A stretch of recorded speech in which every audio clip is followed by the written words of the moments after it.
Buhari administration has recorded an excellent result. Excellent result. When you look at where we are coming from, where we are today, and where we want to go to, going by the rate of success and achievement that has been recorded by the APC-led administration of President Muhammadu Buhari, surely we are going to get to the promised land in no distant time from now. Governor Bello called for continued prayers for the good health of President Buhari and safe return to the country. He used the forum to describe as false and mischievous the allegations in some quarters against him for multiple voter registration. That must have done the double registration. I think INEC has earned itself a very high reputation. And I think, and I'm very confident, that the leadership of INEC will not allow some elements in INEC to drag its name into the mud. Surely that is a falsehood. I did not do double registration. All bottlenecks to accessing the National Housing Fund has been removed. Executive Secretary, Federal Government Staff Housing Loans Board, Nta Weekend, gave the assurance at a meeting with mortgage facilitators in Abuja. Adebola Brooklyn Sunday has that report. Accessing National Housing Fund contributions by civil servants has in the past been a huge challenge, where workers believed they have been shortchanged. For federal public servants. Addressing the challenge, Nta Weekend said the synergy will activate multiple opportunities for federal workers to access mortgages to own their own homes, especially in the Federal Integrated Staff Housing Program, FISH. We have agreed amongst ourselves to work together so that those who have come here that have been identified under FISH, the FISH program, and we believe that they are going to do whatever is expected of them to the best of their ability. The 13 billion being refinanced now, how we can have multiples of that, and to show that the mortgage banks are on hand and we are ready and willing to put in our own metal to support this administration and the board to ensure we house civil servants. Records show that Nigeria has about 18 million housing deficits, which the present administration is reducing with its various housing projects. Adebola Brooklyn Sunday, NTA News. Contribution of wealthy individuals to community development service, zakat collection and distribution will go a long way in alleviating poverty and enhancing living conditions of the Muslim Ummah. This was the stand of speakers at the 12th annual Ramadan lecture organized by the 3 federal government media organizations in Kaduna State. Suleiman Abdullahi Rigachikum reports. This year's theme of the lecture series focuses on the ongoing charity in Islam, which is one of the acts prescribed for Muslims. The Minister of Information and Culture, Lai Muhammad, represented by the Director General of the Nigerian Television Authority, Yakubu Ibn Muhammad, said acts of charity are vital for wealthy individuals so as to help address the challenge of the less privileged in the society. Where resources are scarce, as a result of which demands are high, and very few people are able to meet the day-to-day demands of keeping their families together. So it is very important for us to be our brothers' keepers. Guest lecturer at the occasion, Sheikh Isa Ali Pantemi explained the advantages of giving charity, while also expatiating on the virtues of reciting the Holy Quran and righteousness during the period. Islam promotes doing good, helping others, being kind to all. You can't practice Islam without being kind to all. Governor of Kaduna State, represented by the State Director, Bureau for Interfaith, Namadi Musa, the Emir of Kefi, Sheikh Usman, as well as Chief Imam of Imo State Central Mosque, Izi Abdul Fattah Chimeze, commended previous lectures conducted in Kaduna and called for more support in enlightening the Muslim Ummah on Islam. The Director General of the Federal Radio Corporation of Nigeria, Mansur Liman, and other dignitaries urged clerics to take a common stand on issues challenging Islam, such as extremism, disparity in doctrines, and other socio-economic challenges confronting the religion. In Abuja, Garba Muhammad Ta'ala, NTA News. The month of Ramadan is a period of intensive devotion to Allah and sharing. It is against this background, Abdullahi Musa Suleja reports on efforts by Al-Babia Islamic Society to entrench this Islamic tradition.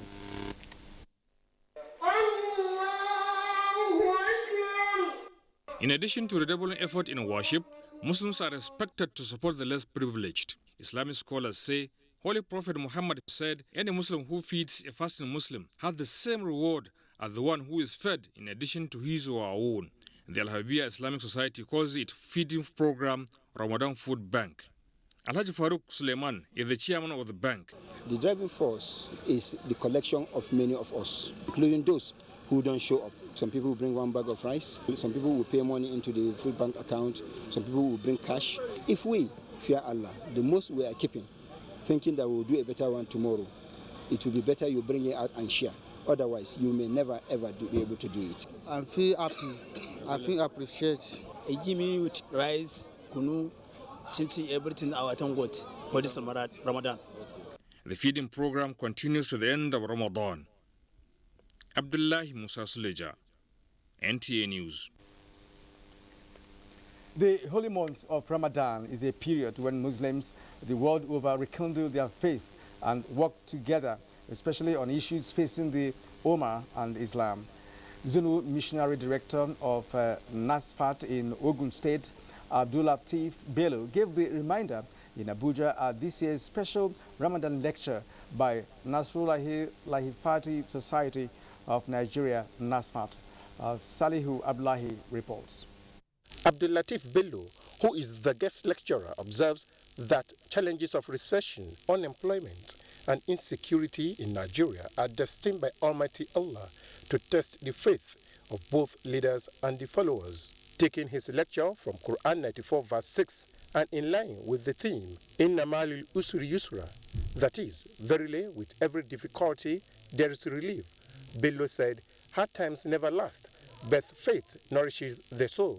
Some people might jump the fence to solve their own problem by leaving Allah alone and going to Shaitan in order to make up their own life where they were lacking money, where they were lacking comfort. This is not good. Other speakers believe Nigeria is only faced with the challenges of ingratitude and describe the lecture as worthy, which could not have come at a better period. In this country, for so many years, we have shown ingratitude to the Almighty Allah by the way we have wasted the opportunities we've had, the resources that God has granted us with. With every difficulty that we live, to underscore the fact that Nigerians need to sustain their hope and faith in God. The problems you're facing in Nigeria is just a passing phase. And inshallah, it's going to be over. This is God's promise, not mine. The lecture finds a special time to offer prayers for Allah to grant the President Muhammadu Buhari good health and for Nigeria to remain a stronger, united country. In Abuja, Salihu Abdullahi, NTA News. The Buhari Campaign Organization is embarking on nationwide prayer session for the quick recovery of President Muhammadu Buhari. Joshua Ojito reports that the maiden prayer session was held in Lafia, the Nasarawa state capital.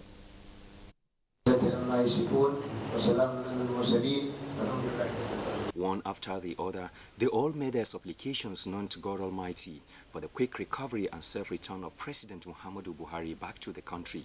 According to the Islamic clerics, the prayer for the healing of President Muhammadu Buhari should not end at a forum like this, as they encourage all Nigerians to pray fervently for the president, all the sick ones, as well as God's intervention in the affairs of the nation. This is our best state, Nasarawa state, in this prayer section. And I believe that God answered a prayer. And I want to enjoin everybody, both Christian and Muslim, to join together and pray for Mr. President as well. All the people of Nasarawa to ensure that they pray for the success and for the healthy, fast recovery of Mr. Muhammadu Buhari. Similar prayer session will be held in the remaining states of the Federation. In Lafia, Joshua Ojito, NTA News. The National Commission for Refugees, Migrants and Internally Displaced Persons is re-strategizing to key into the recovery plans for the Northeast to interventions in the country.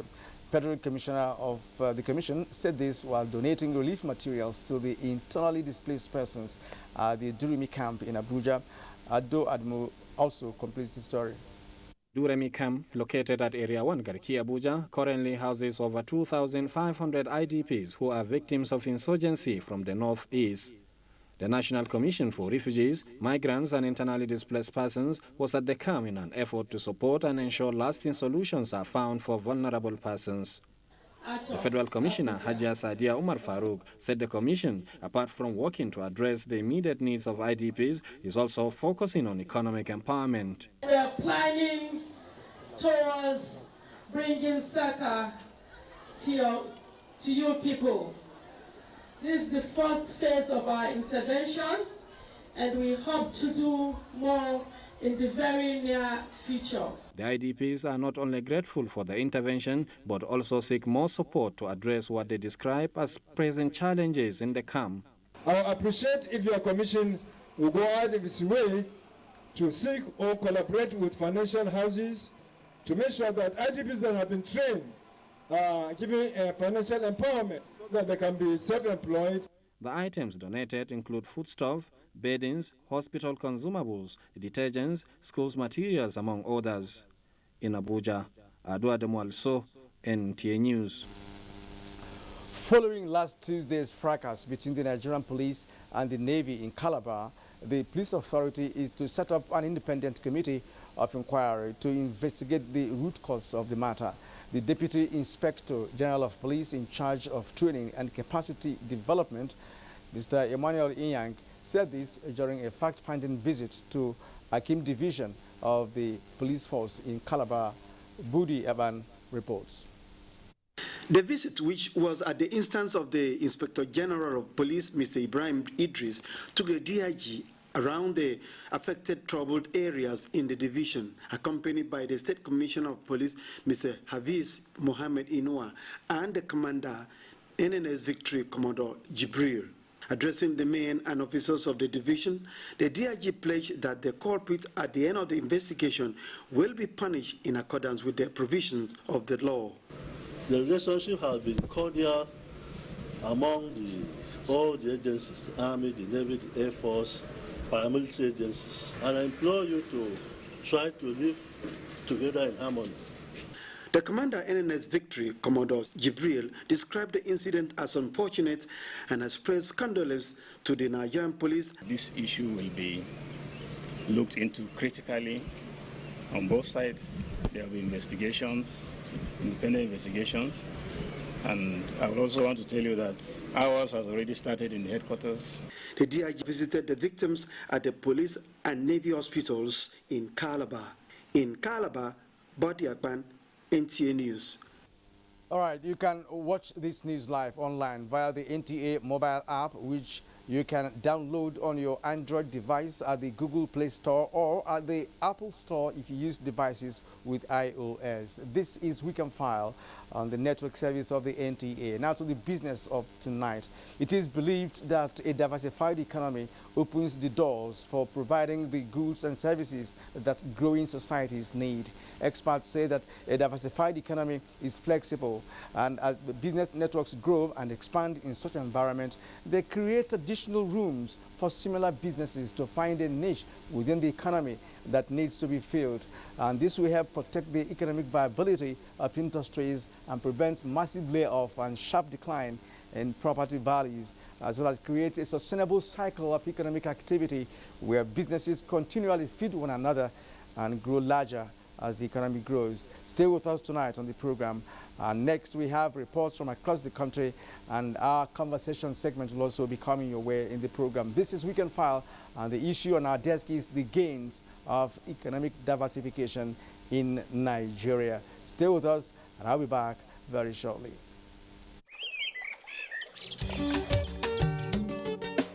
Change does not just happen. You and I and all of us must appreciate that we all have our part to play if we want to bring change about. We must change our lawless habits our attitude to public office and public trust. We must change our unruly behavior in schools, hospitals, marketplaces, motor parks, on the roads, in homes and offices. To bring about change, we must change ourselves by being law-abiding citizens.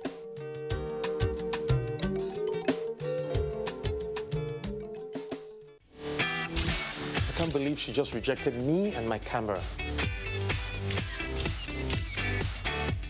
She rejected my lights. How can she not want makeup? Maybe when the battery dies, she'll come back to us. Nah, not with a 4,000 milliampere battery. Experience the best selfies of your life. Gioni A1 Super Selfie Super Battery. I came to Maiduguri cycling my bicycle when the Boko Haram captured our town, Bama, on the 1st September.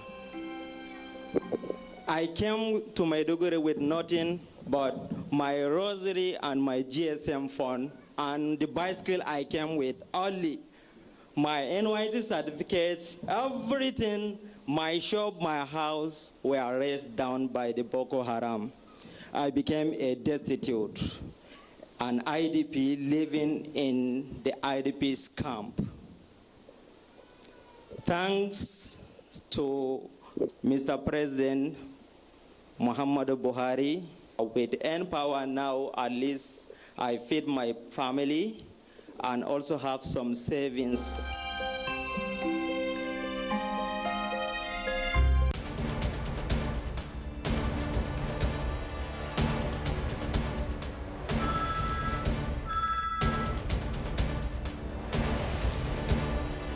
Okay, sir.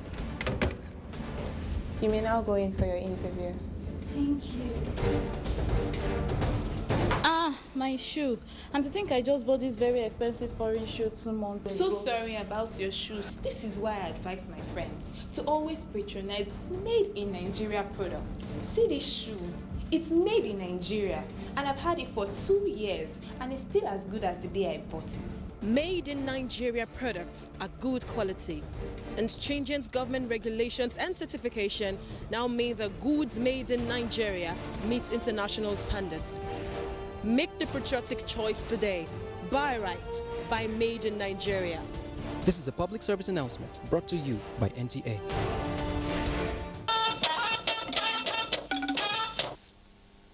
You're welcome back. The shocks in global commodity prices exposed the challenges of Nigeria's dependency on large chunk of its revenue from the oil sector. With 2 years of diversification down the line, the administration has brought significant changes towards prosperity and self-sufficiency. In this background report, Leah Kaltung Babatunde takes us through the route. The rebasing of the Nigerian gross domestic product GDP in 2014 propelled the economy to $510 million worth, revealing a 61% rise in nominal GDP to the previous. Services and the creative industry are major contributors to the nation's economic growth, but remained unnoticed for a long time. With crude oil prices at an all-time high, selling beyond $100 per barrel, it provided enough room to upscale savings and source for other means of sustaining the economy outside oil. This is even more apt with the National Bureau of Statistics data revealing that 20% of the nation's GDP was yet to be captured. And indeed, like the law of gravity propounds, the prices came crashing and very fast, slashing income into the nation's treasury by more than half. With 3 successive negative GDP growths from the last quarter of 2015 through 2016, Nigeria fell into a recession, the first in more than 2 decades. The past 2 years have been a turbulent one for the economy. To this, government responded through the Strategic Implementation Plan in 2016 and the Economic Recovery and Growth Plan 2017 to 2020, aimed at achieving full diversification. A look at the latest GDP data released by the National Bureau of Statistics show the non-oil sector recorded a 0.72% growth in the last quarter against a decline in the oil sector of 11.64% and contributed 91.1% to the GDP, while the oil sector contributed 8.9%. The services sector remains the largest sector of the Nigerian economy, accounting for 55.45% of the GDP in the last quarter. Other viable sectors include industries, water supply, sewage waste management and remediation, arts, entertainment and recreation. Agriculture and solid minerals, sectors with vast potentials and a long value chain, visibly began to yield dividends even in contributions to the nation's revenue fund. Rice revolution saw a sharp decline in imports of the staple by almost 80% with an upscale of local production and consumption. This effort was supported by the 40 billion naira anchor borrower scheme of the Central Bank of Nigeria (CBN), a fruitful venture as that has seen rice farmers from Kebbi State producing over 1 million metric tons of rice annually. Zamfara is coming along, Kano is doing pretty well, Jigawa, Katsina, and we're looking at Anambra. The sector is not bereft of its own challenges as diseases, activities of smugglers, inadequate infrastructure, activities of Boko Haram as well as farmer and herder clashes, rejection of export produce, and a host of others diminish growth prospects to an extent. It is in tackling these challenges that the government initiated the Agriculture Promotion Policy (APP), also referred to as the Green Alternative Policy. The Standing Interministerial Technical Committee on Zero Reject of Agricultural Commodities and Produce and Non-Oil Exports in Nigeria, the Youth Empowerment and Agriculture Program, and the 5-year Action Plan on Single Quality Control Management Plan, among others. In mining, the bureaucratic bottlenecks have to a large extent been reduced, with the federal government injecting 30 billion naira for the development of the solid minerals sector, where 44 minerals have been identified. The recent inauguration of the Solid Minerals Development Fund Board will no doubt fast-track exploitations of the potentials of the nation's natural resources. The sector tripled the ministry's contribution to the Federation account to about 3 billion naira in 2016, up from 700 million naira in 2015, constructed 10 prototype mineral buying centers across the country for specific strategic industrial minerals, and the ministry is also working with the state governments and relevant ministries to formalize and manage artisanal miners. Particularly in terms of the regulatory and legal framework.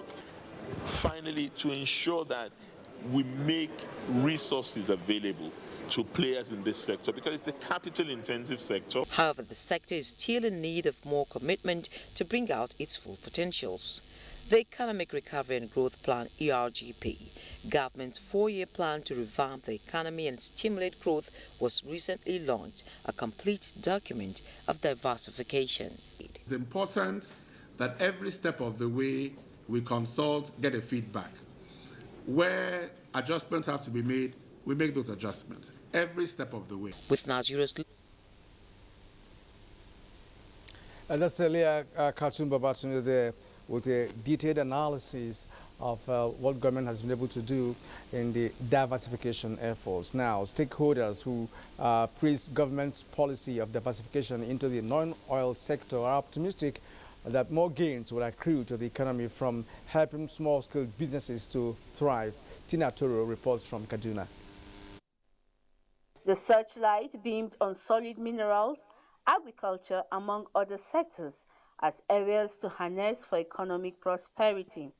For instance, the solid minerals sector has the capacity to compete with oil, as there are over 200,000 miners, with 90% of them artisanal miners alongside the illegal miners. To harness potentials in the sector, government has injected over $120 million. On agriculture, for the first time in years, farmers have access to fertilizer at the government-approved price of 5,500 naira, with 3 fertilizer plants functional in Kaduna, alongside other incentives to boost agricultural production. Stakeholders say these efforts are commendable as they have put the country on the right pedestal economically. Let's give them some kudos because their budget is substantially deviating to some level away from, the oil, regime, because the projection and, in fact, generation of revenue arising from non-oil sector. There has been some changes in the way agriculture is viewed and the way agriculture is being attended to, where you can say we are on course. They are, however, of the view that with the right policies and commitment, more successes can be recorded. Solid mineral is vast in this country. In fact, it can favorably compete with oil. It's just that the capacity, the technology to harness it, we have not there yet. We still need to be done in the area of mechanization if we really want to boost our agriculture, because if we still leave it the way it is, we'll still be going the subsistence way.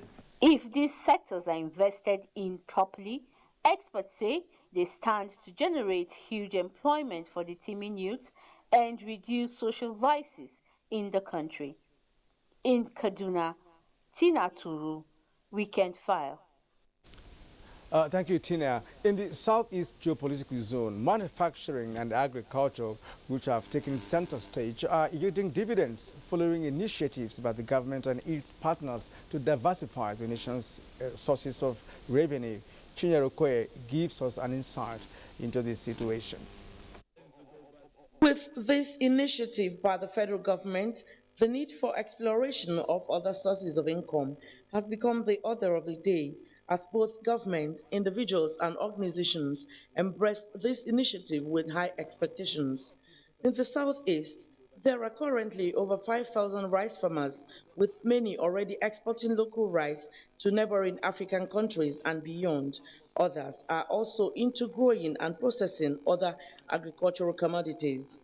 I think that's a very important choice, both strategically for the nation and also for the sustainability of our nation as a formidable group in the Committee of Nations. We have seen the efforts by the Buhari administration to turn our economy around, and no economy can really survive on one resource alone. If you want to survive, you must have different ways of getting revenue.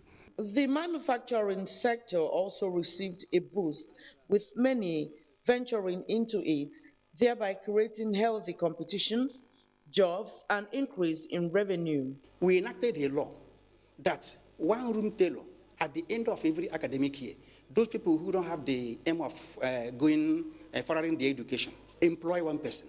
They want federal government to look into bureaucratic bottlenecks in assessing support from relevant agencies in development programs and put in place strong policies that will encourage investors to go into other areas for development outside agriculture and manufacturing. In Enugu, Chinyere Okoye reporting for Nta Weekend File. And from Kebbi State, the upsurge of rice and wheat production has sustained value addition to the economy and increased the income of hundreds of farmers through the Anchor Brewers program. Nora Tanko Wakil reports. Kebbi State produced about 1.2 million metric tons of rice last year, following the introduction of the Central Bank of Nigeria's Anchor Borrowers program. The success recorded resulted into about 120% increase in hectares cultivated this year over last year.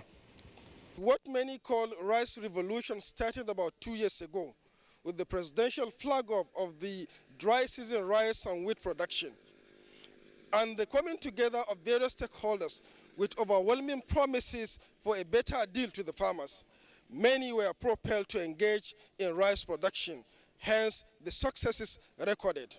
The stakeholders attributed this to the intervention of the federal and state governments in the provision of farm inputs and implements, as well as soft facilities to farmers. The program of President Muhammad Buhari that was launched in Kebbi State on agriculture was what I would call a great roadmap to the development of the country.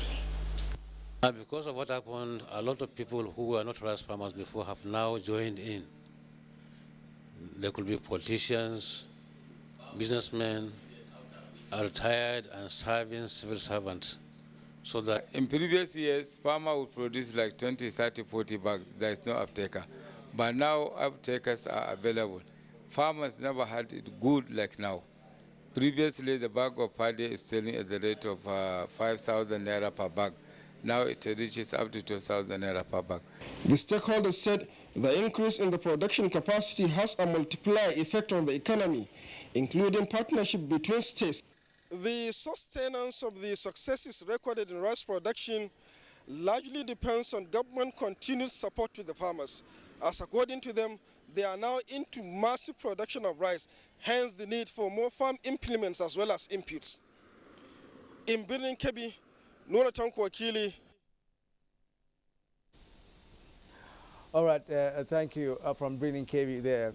In spite of the economic recession that slowed down the pace of development, diversification has impacted positively Lagos, as Musa Toliat tells us. In 2016, the partnership between Lagos and Kebbi states produced an unprecedented result in rice cultivation. Lagos Kebbi rice, otherwise known as Lake rice, emerged. Since achieving this feat, the Lagos State government went on to sign a $25 million rice pact with the federal government under the Fadama 3 additional financing. 45% of our beneficiaries in Lagos State, they are youth. And with this, we have been able to reduce the unemployment in Lagos. We have seen a lot of progresses, development, capacity building. Very soon we start packaging Federated Fadama, Lagos Federated Fadama rice. Tapping into the huge potentials of the rail transport system was also an integral part of federal government diversification initiatives. The narrow gauge lines have continued to boost the economy of Lagos State and several states in the country. Doing like 10,000 people every day on the Lagos mass transit. We're doing 16 mass transit trains. There are days we do like 4 excursions. Recently, we started moving livestock. This was something that has not been done in a very long time. We also did vegetables from the north to the south. This has translated to increase in revenue for us. Subsequently, the federal government flagged off the construction of the standard gauge lines to establish interconnection between states and enhance trade relations. This construction has started. We'll be doing Lagos to Ibadan in 1 hour. There are plans by the federal government to move haulage and petroleum products by rail transport system. This is expected to forestall carnage, preserve road infrastructure, and boost revenue collection in the country. In Lagos, Musa Toliat, NTA News. This is Weekend File, and we thank you for staying with us up to this moment. Next is the conversation segment in just a moment.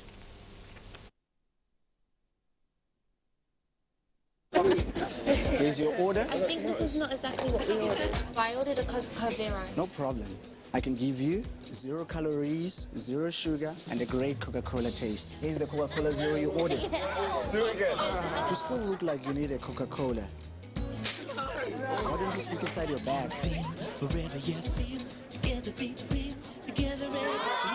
Enjoy.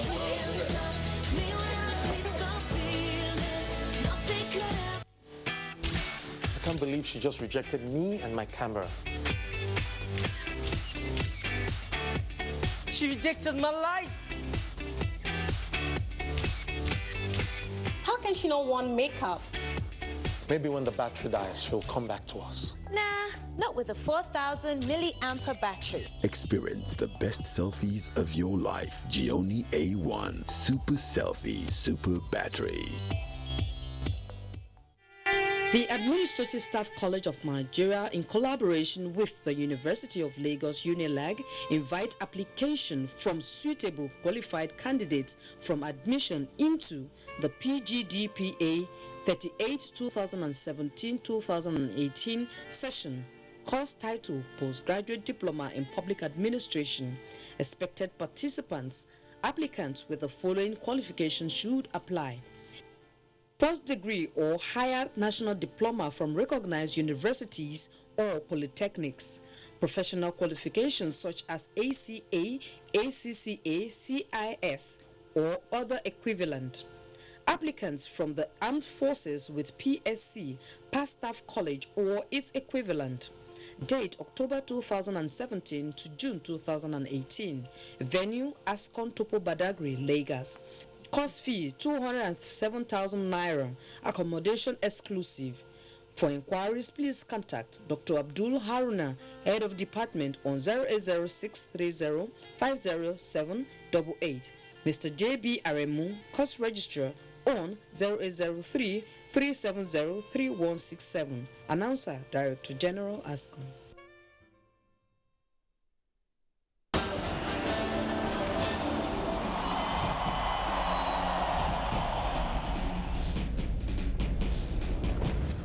Issues in the sports sector remain one of the most debated among Nigerians due to the passion, followership, government involvement, impact on Nigeria's external image and our national life in the sports parliament. The NTA offers Nigerians deep views on issues with experts in the sports sector, offering in-depth analysis, hindsight, insight and foresight towards elevating Nigerian sports to the zenith on the floor of the sports parliament. So many things have been wrong in sports. We've been talking around it. We need performance expertise, and you can only get some of this where you have world-class facilities. How can sports deliver return of investment to attract the kind of money required to take it to the next level? We cannot interfere in the internal affairs of even the federations that belongs to us. Sports Parliament, a unique platform for sports discussions, showing live on the NTA, Thursdays at 11 p.m. Keep a date with the parliamentarians. The eyes have it.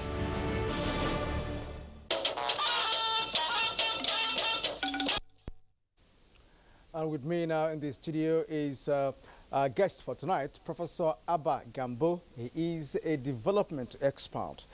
Prof, you're welcome to Weekend File. Thank you, Kirian, for having me. Yeah. Now, many Nigerians applauded and, of course, endorsed the government policy of economic diversification. Now, 2 years after, how would you assess the implementation of that policy? Yeah, thank you very much. Now, with all sincerity, the steps taken so far by this regime is highly commendable, especially from the sector that I'm so passionate about, that's the agricultural sector.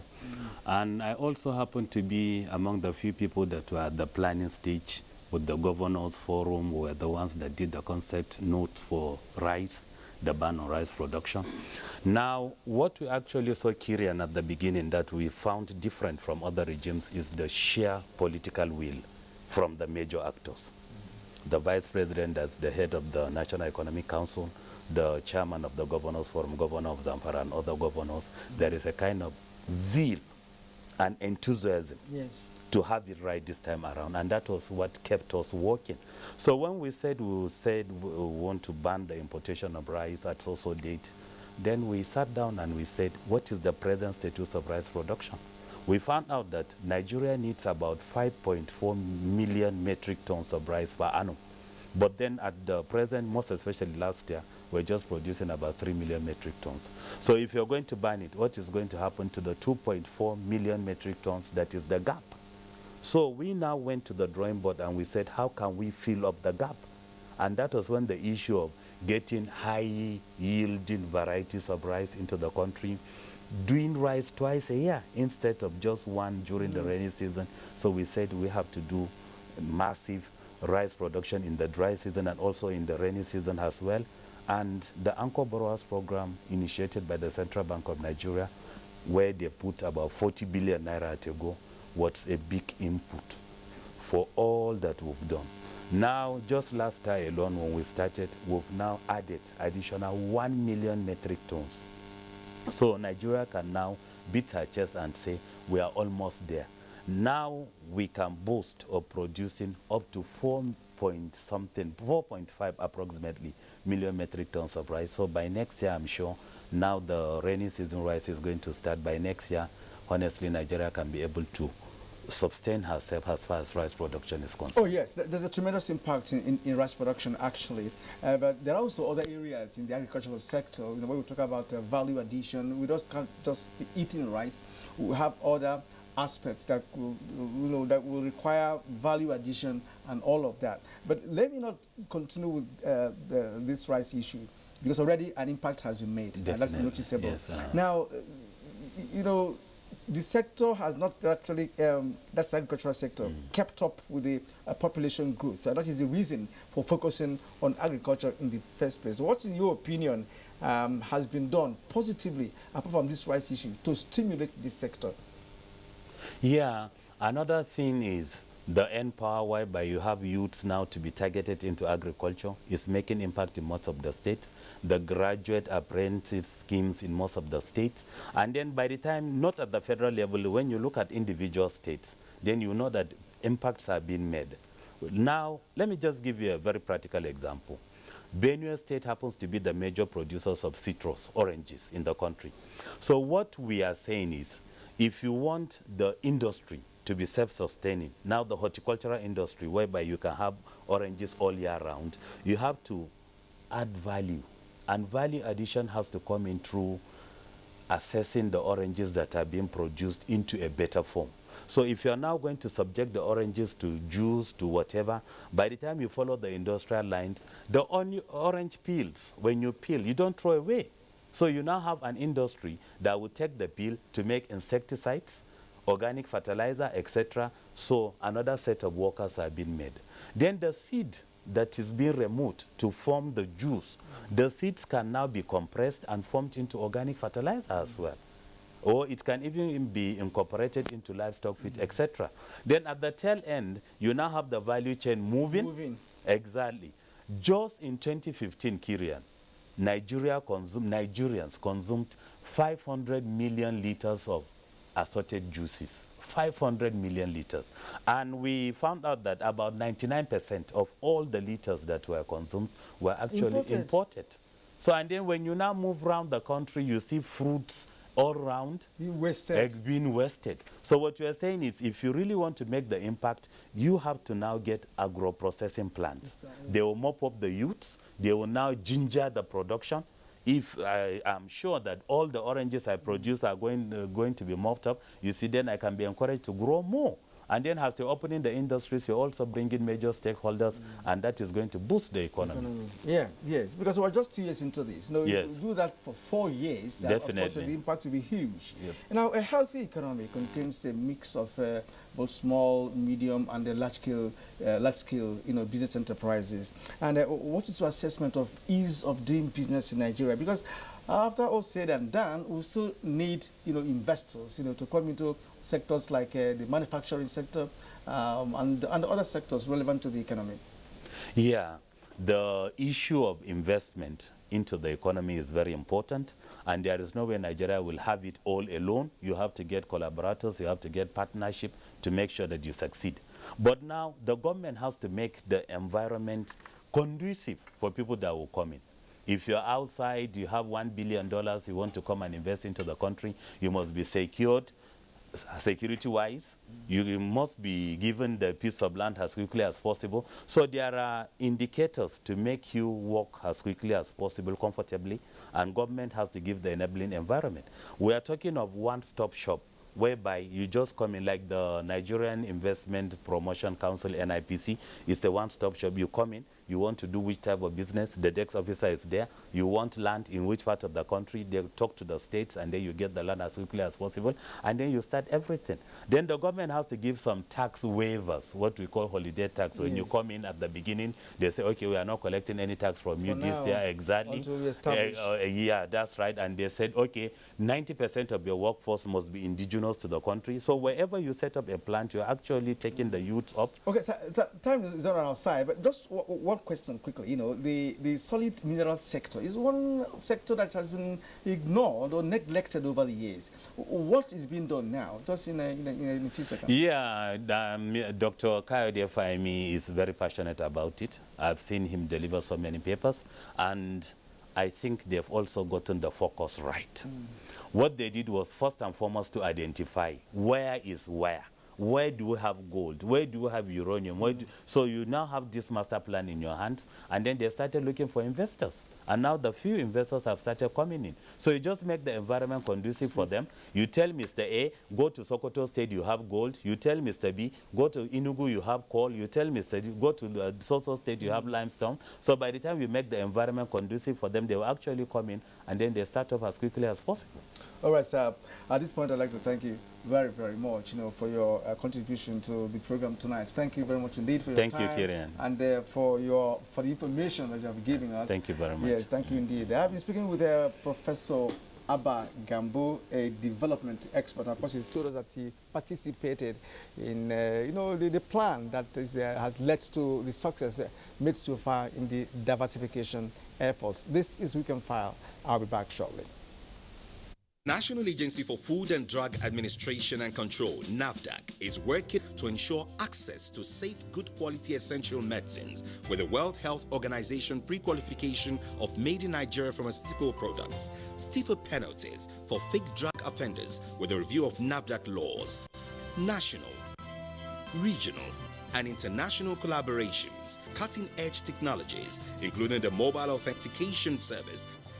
NAFDAC as an agency is indeed doing so much to protect the health of our nation. I urge everyone to support NAFDAC in ridding the country of fake drugs and unwholesome products. Let us support NAFDAC to win the war against fake drugs and other unwholesome regulated products. NAFDAC, safeguarding the health of the nation. Spanish giants Real Madrid have become the first team to successfully defend the UEFA Champions League after a 4-1 defeat of Juventus. Let's get the story now.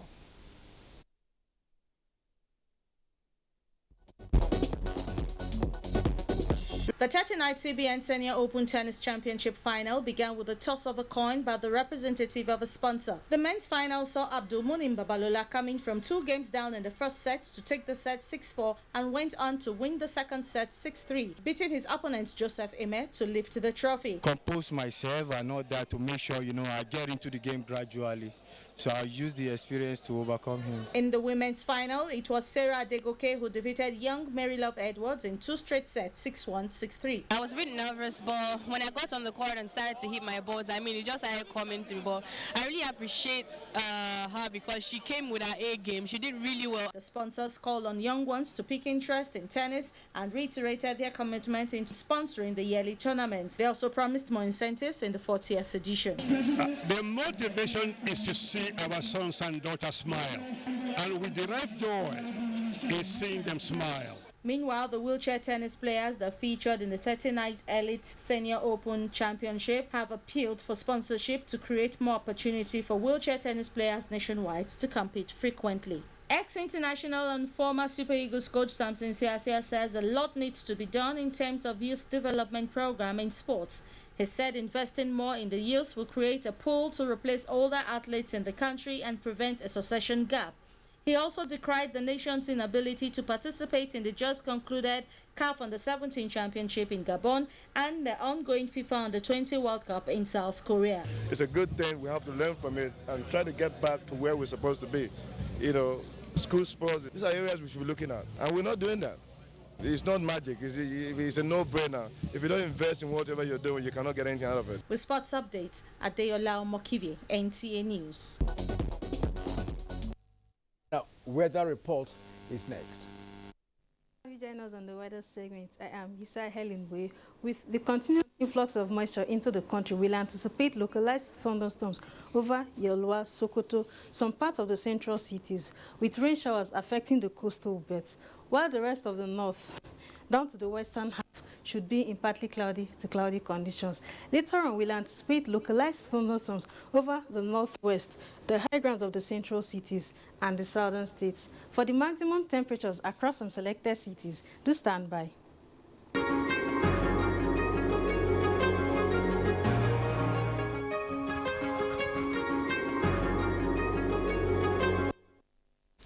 And that's our show tonight. But before we go, a quick reminder that you can watch all our stories and much more when you log on to our website, www.nta.ng.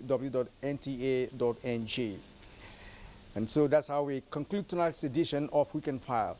Join us again next week when we return with a fresh edition of the program.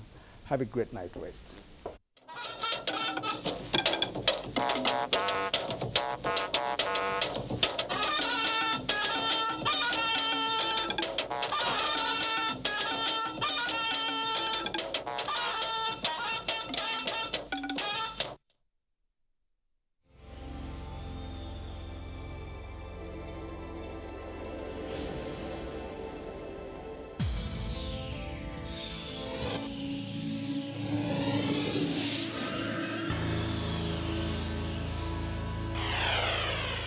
NTA, you can't beat the rich.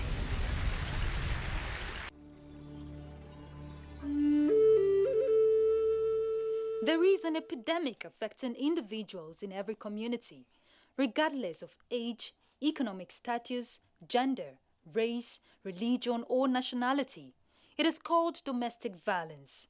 It can take a number of forms, including physical, verbal, emotional, economic, religious, or sexual abuse. The ultimate aim of domestic violence is to gain and maintain total control over its victim. Domestic violence does not discriminate. It happens among people of all ages, ethnic background, and economic levels. While women are more commonly victimized, men are also abused, especially verbally and emotionally, although sometimes even physically as well. Unfortunately, domestic violence is among the most underreported crimes worldwide for both men and women. An abuser doesn't play fair. He or she uses fear, guilt, shame, and intimidation to wear down his or her victims and keep them perpetually under his or her control. Abusers may often seem wonderful and perfect initially, but gradually become more aggressive and controlling as the relationship continues. Here are some signs of abusive tendencies: showing jealousy of the victim's family and friends, accusing victim of cheating, controlling who the victim sees, where they go, or what they do, preventing the victim from making his or her own decision, intimidating the victim with guns, knives, or other weapons. Noticing and acknowledging the signs of an abusive relationship is the first step to ending it. Therefore, abusive behavior is never acceptable, whether it is coming from a man or a woman, a teenager or an older adult. We all deserve to be valued, respected, and safe.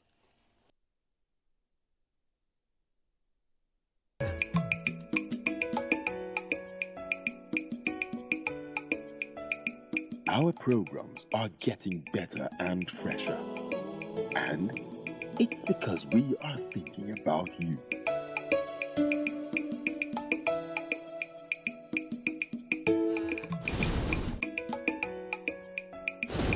NTA, it's all about you.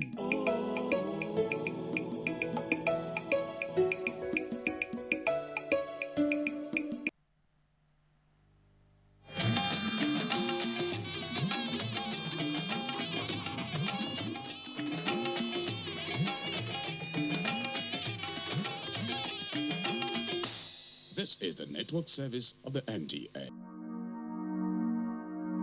Nigerians. Suicide bombers are not spirits. They are not ghosts. They are human beings like you and me. They live amongst us. They are your neighbors. They are your friends today, but terrorists tomorrow. So you must know your neighbor now. Security begins with you and me. Know your neighbor. Be vigilant. Be security conscious. Report suspicious persons, objects, and movements to the police and other security agencies. The security of our nation is a duty for you and me. If you see something, say something. Nigeria, unite against terrorism. This message is brought to you by the Federal Ministry of Information and Culture.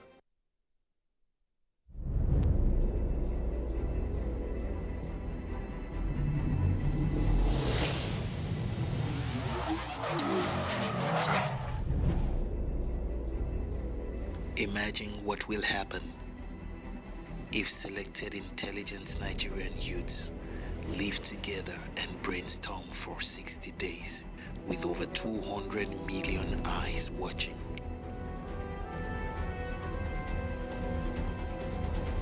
Get ready, Nigeria. Something big is coming.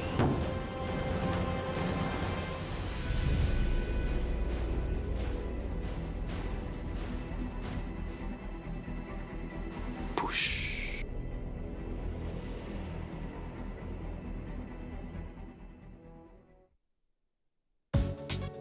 So what's up, sweetheart? You really look like you're up to something. I have a secret. Okay. I'll be going to Europe next week. Seriously? Yeah. Like you have your visa, your passport, your plane ticket? No, not that way. Some men are helping us. We pay them, they take us through the desert, and then we cross the sea into Europe. The desert, the sea. Isn't that the route where many have died? Yes, it is indeed a very dangerous journey. In 2016 alone, 4,900 people died while crossing the Mediterranean Sea to enter Europe. Many were Nigerians. For the very few who survived the journey, they are forced into prostitution or other crimes just to survive. Eventually, they will be arrested and deported to Nigeria. Don't be a victim. Don't go this way. This is a public service announcement brought to you.